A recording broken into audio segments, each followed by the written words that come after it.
Halo, saya Yasir Neneama, mahasiswa Universitas Paramadina. Kali ini akan mempresentasikan bagaimana menganalisis capaian 1 tahun program makan bergizi gratis dalam pidato Presiden Prabowo Subianto. Analisis ini mengacu pada kerangka teoritis dari Sommerfeld dan Young, yaitu manajemen isu dan jaringan, serta Timothy Combs soal komunikasi krisis dan juga legitimasi politik. Yang pertama kali ingin saya jelaskan adalah tentu apa saja poin-poin pada pidato Prabowo Subianto terkait dengan capaian 1 tahun program makan bergizi gratis. Dalam pidato tersebut, pertama, Prabowo menyampaikan terkait dengan jangkauan penerima manfaat. Program MBG ini telah berhasil menjangkau 55 hingga 58 juta penerima manfaat. Kemudian tingkat keberhasilan, Prabowo mengklaim bahwa tingkat keberhasilannya sudah 99,99%. Meskipun dalam pidato tersebut, Prabowo juga mengakui adanya kekurangan dan juga penyimpangan kecil yang tentu saja harus diatasi. Kemudian ada investasi masa depan. MBG adalah investasi penting untuk masa depan bangsa dengan mengutip pesan dari Soekarno bahwa perut yang lapar tidak bisa ditunggu. Kemudian dalam pidato tersebut Prabowo juga menyampaikan soal pengawasan dan juga evaluasi. Pemerintah terus melakukan pengawasan secara berlapis, evaluasi berkala untuk memastikan program ini berjalan tepat sasaran dan menjaga kualitasnya. Kemudian dalam pidato tersebut juga Presiden Prabowo menyampaikan soal target masa depan, menargetkan capaiannya itu sampai 80 juta penerima manfaat pada akhir tahun 2026. Dari poin-poin ini tergambar bahwa dari pidato Presiden Prabowo ini tergambar bagaimana keberhasilan dari program makan bergizi gratis selama 1 tahun ini. Dari sini kita akan menganalisis bagaimana pidato sebagai praktik political public relation.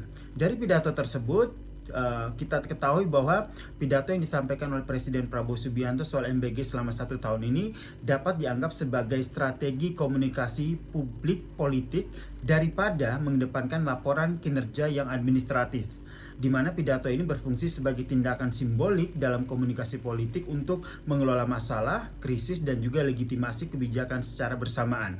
Pernyataan mengenai jangkauan 55 hingga 58 juta penerima manfaat, kemudian tingkat keberhasilan 99,9%, serta target 82 juta penerima dalam pidato tersebut diarahkan tentu saja untuk mengontrol narasi publik pada fase post-crisis consolidation, khususnya setelah munculnya kasus keracunan pada pelaksanaan makan bergizi gratis yang sama-sama kita ketahui ini. Kemudian mari kita breakdown lagi bagaimana menganalisis manajemen isu dan juga konsolidasi jaringan mengacu pada kerangka teori dari Sommerfeld dan juga Young. Dalam kerangka Sommerfeld dan juga Young, MBG ini telah memasuki fase kritikal institutionalized, di mana tahap ini isu tidak lagi bersifat cair tetapi sudah masuk ke tahap terikat kuat pada institusi negara, kemudian diukur melalui indikator yang kuantitatif dan juga dipertahankan melalui legitimasi struktural. Kemudian kuantifikasi sebagai strategi institusionalisasi. Penyebutan angka 55 hingga 58 juta penerima manfaat ini dimaksudkan berfungsi sebagai bukti bahwa ada keberhasilan yang struktural dari program MBG ini. Kemudian ini juga dijadikan sebagai alat legitimasi kebijakan, kemudian sebagai penanda bahwa MBG ini telah melampaui tahap eksperimental. Nah, kalau kita mengacu pada teori jaringan isu, angka yang ditampilkan dalam pidato Prabowo Subianto ini berfungsi sebagai mempersempit ruang kritik dan juga melemahkan narasi oposisi. Kemudian ada juga ekspansi jaringan penerima, penyebutan MBG bahwa MBG ini mencakup anak-anak, ibu dan juga lansia.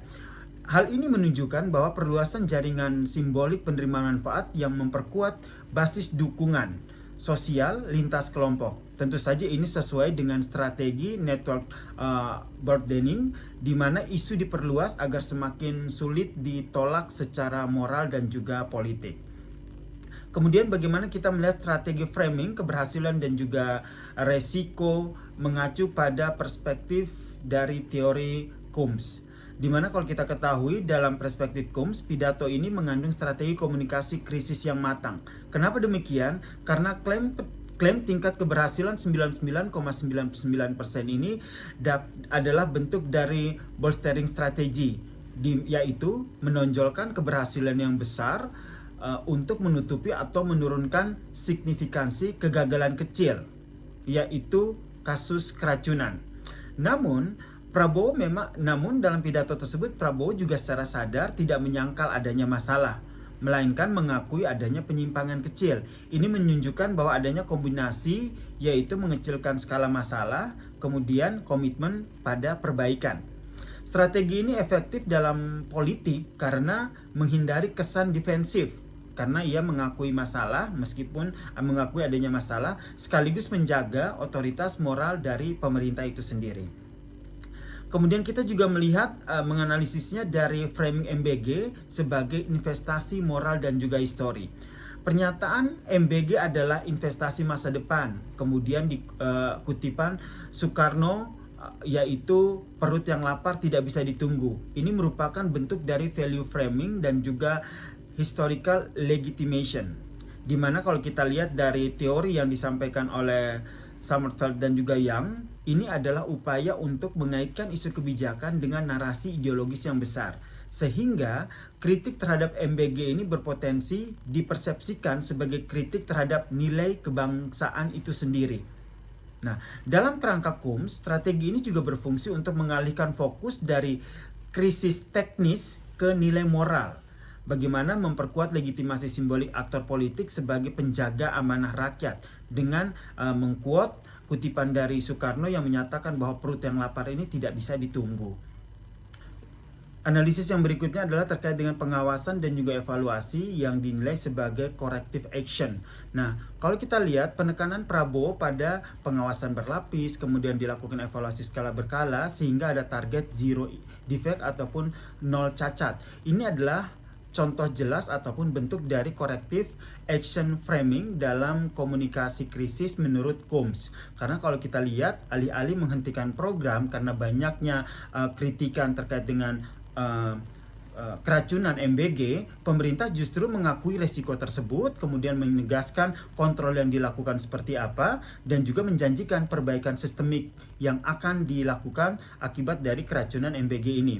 Dalam perspektif manajemen isu, ini menandakan bahwa adanya penguatan institusionalisasi, di mana ada standar, ada prosedur, dan juga pengawasan yang digunakan untuk menutup fase krisis yang terjadi akibat keracunan MBG ini dan mencegah eskalasi yang menjadi skandal politik. Nah, ini kita lihat bagaimana penanganan kasus-kasus keracunan MBG ini dilakukan sehingga betul-betul fase krisis ini bisa teratasi dan mencegah eskalasi menjadi sebuah skandal politik, begitu.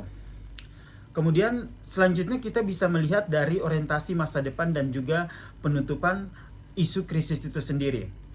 Disebutkan bahwa ada target 82 juta penerima manfaat pada akhir 2026. Penjelasan ini berfungsi sebagai feature framing gitu. Di mana dalam komunikasi politik, orientasi masa depan ini memiliki dua fungsi utama. Yang pertama adalah mengalihkan perhatian dari kegagalan masa lalu, kemudian menjaga momentum dukungan publik gitu. Nah, kita kaitkan dengan teori menurut KUMS, di mana strategi ini sangat efektif untuk mengakhiri fase krisis begitu, dengan menyampaikan target yang akan dicapai yaitu 82 juta, berarti fase krisis terkait dengan keracunan-keracunan ini sudah bisa diatasi sehingga bisa menuju ke future framing begitu.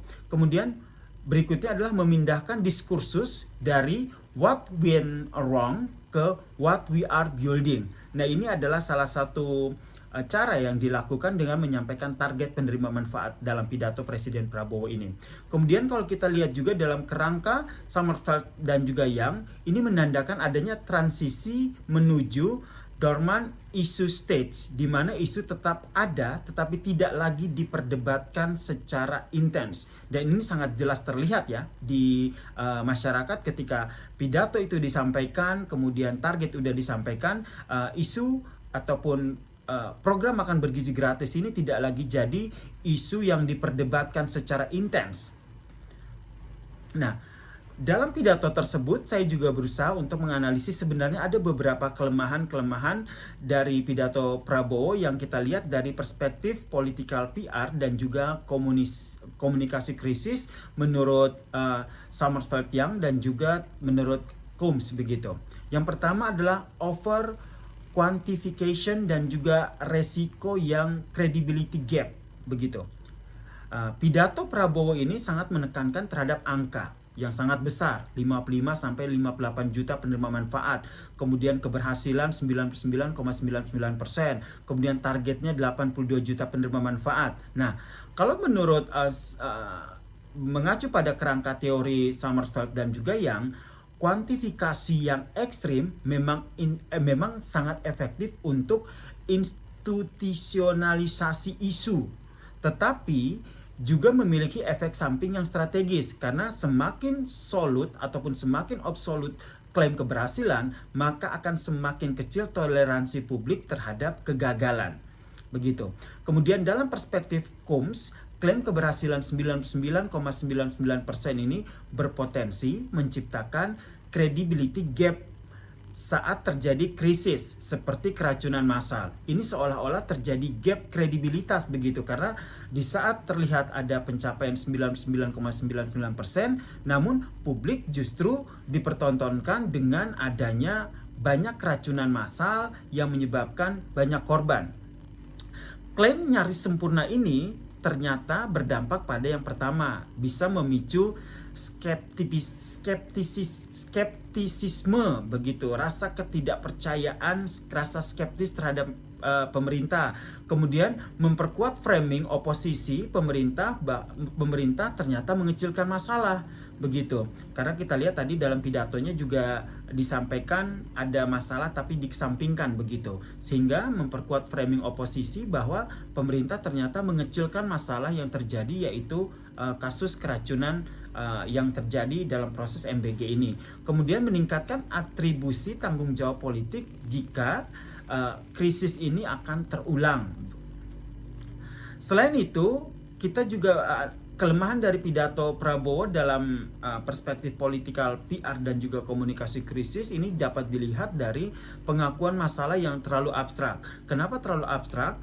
Kita lihat bahwa Prabowo memang mengakui adanya kekurangan dan penyimpangan, tapi kecil begitu. Dalam pidato tersebut tidak dijelaskan secara spesifik jenis kesalahannya apa, kemudian tidak disebutkan di mana dan bagaimana kegagalan itu terjadi, dan tidak ada diferensiasi antara resiko sistemis dan juga insidentalnya apa. Nah, jika kita mengacu pada kerangka teori Combs, komunikasi krisis yang efektif ternyata memerlukan kejelasan lokus masalahnya itu apa. Harus dijelaskan masalahnya apa, soal keracunan makan bergizi gratis ini, dan penjelasan operasional yang cukup agar publik itu merasa bahwa krisis yang terjadi dalam hal ini keracunan MBG ini dipahami secara konkret oleh pemerintah. Pengakuan yang bersifat simbolik bukan informatif. Hal ini pun berpotensi pada memperpanjang fase krisis simbolik dan juga membuka ruang spekulasi media dan juga akhirnya spekulasi media dan juga jaringan aktivis, sehingga masih saja timbul perdebatan terkait dengan bagaimana penanganan krisis terkait dengan keracunan MBG dalam program MBG ini. Selain itu juga dominasi framing moral yang mengorbankan transparansi teknis. Pidato Prabowo sangat kuat pada framing moral, investasi masa depan, kemudian legitimasi historis dengan quote dari Soekarno, kemudian narasi empatik seperti kutipan Soekarno, yaitu perut lapar tidak bisa diganggu. Kalau kita lihat dari Summerfeld dan juga Young, framing moral ini efektif ternyata pada fase awal isu, namun pada fase critical stage, publik, terutama media dan juga kelompok kritis, justru lebih menuntut bagaimana framing teknokratik yang dilakukan, kemudian bukti prosedural, bagaimana penanganan keracunan, bagaimana bagaimana bukti dari pelaksanaan MBG yang baik begitu, dan juga transparansi tata kelola gitu. pidato yang disampaikan oleh Presiden Prabowo ini relatif kurang memberi ruang pada mekanisme detail pengawasan. Tidak ada penjelasan seperti apa pengawasan, detailnya seperti apa. Kemudian pembagian tanggung jawab antar lembaganya juga tidak dijelaskan secara detail. Dan standar keamanan yang terukur itu bagaimana? Tidak dijelaskan standarnya seperti apa, hanya menyampaikan target pencapaiannya seperti apa, terus itu dan juga target pencapaian kedepannya seperti apa, dan yang sudah tercapai itu seperti apa. Akibatnya jaringan aktivis seperti media dan juga para aktivis itu masih mengkritik ataupun bisa saja membingkai pidato Prabowo Subianto ini sebagai retoris yang kuat tanpa adanya penyampaian teknis yang bisa dikatakan lemah begitu. Sehingga jika kita analisis melalui kerangka teori dari Sommerfeld dan juga Yang serta Combs, pidato Prabowo tentang MBG ini menunjukkan sekali bagaimana kekuatan komunikasi politik yang tinggi tetapi juga memiliki kerentanan yang strategis. Kelemahan-kelemahan utamanya terletak pada pertama, klaim keberhasilan yang terlalu absolut, pengakuan masalah yang minim pada detail operasional. Begitu. Kemudian didominasi oleh framing moral dan juga transparansi atas transparansi teknis begitu. Kemudian resiko atribusi tanggung jawab yang terpusat, kemudian ekspansi target yang berpotensi pada mengekskalasi isu, minimnya dialog dengan jaringan kritis. Itu dia penjelasan saya terkait dengan bagaimana analisis capaian 1 tahun program MBG dalam pidato Presiden Prabowo Subianto yang mengacu pada kerangka teoritis dari Sommerfeld dan juga Yang, yaitu manajemen isu dan juga jaringan, serta Timothy Combs soal komunikasi krisis dan juga legitimasi politik.